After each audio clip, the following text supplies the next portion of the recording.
Welcome to our lecture on international financial management.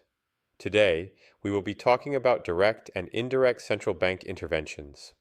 Let's begin. Central banks intervene in foreign exchange markets to influence their currency's value, aiming to stabilize exchange rates and support macroeconomic objectives. These interventions can be broadly categorized into direct and indirect methods, each with distinct mechanics, goals, and risks. Direct intervention involves the central bank actively buying or selling foreign currency or its own currency in the foreign exchange markets using its reserves.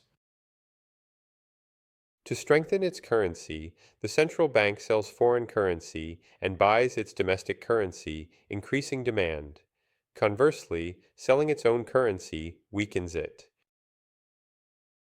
Interventions can be sterilized, offsetting the impact on the domestic money supply through open market operations, or unsterilized, allowing the money supply to be affected.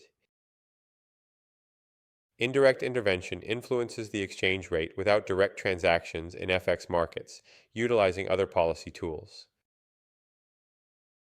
These tools include capital controls, which regulate the flow of capital, and interest rate adjustments, where higher rates attract foreign capital, strengthening the currency. Verbal intervention, or jawboning, involves central bank officials making public statements to influence market sentiment about the currency's value. Domestic operations, such as adjusting reserve requirements or open market operations, also change the relative attractiveness of the domestic currency. Central banks intervene for several key goals, including stabilizing the exchange rate by reducing excessive volatility and sharp fluctuations. They also aim to manage inflation by influencing import and export prices, and to support economic competitiveness by ensuring a favorable exchange rate for local industries. Interventions can signal the central bank's policy stance, indicating commitment to orderly markets, and help maintain foreign reserves for future economic security. In the short term, interventions can improve market liquidity, correct over-alignment, and smooth economic shocks. However, long-term risks include sterilization costs, greater adjustment burdens, and distorted price signals that can hinder hedging markets.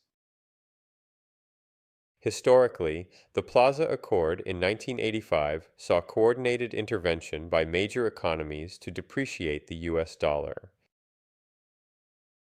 The Louvre Accord in 1987 followed, with G7 nations agreeing to stabilize exchange rates after the dollar's decline. The Swiss National Bank intervened from 2011 to 2015 to cap the Swiss francs' value against the euro. Recent cases include Japan's Ministry of Finance spending approximately $60 billion in 2022 on yen buying interventions. India's Reserve Bank sold about $25 billion in spot FX in 2025 to manage rupee volatility, while Argentina's central bank executed large dollar sales in 2023 to curb peso depreciation.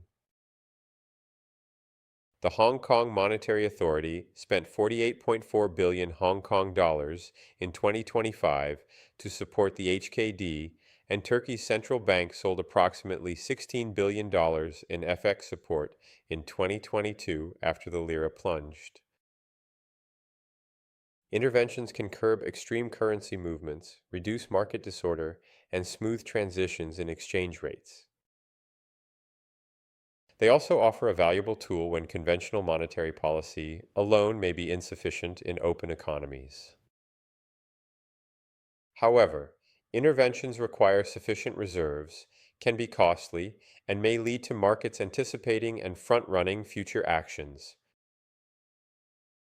Lack of transparency can undermine credibility, distort price signals, and potentially lead to market distortions and unintended consequences. In conclusion, Central bank interventions are crucial for managing currency values and maintaining economic stability, but they demand careful consideration of both short-term benefits and long-term risks. Thank you for watching our lecture on international financial management focusing on direct and indirect central bank interventions. See you at the next lecture.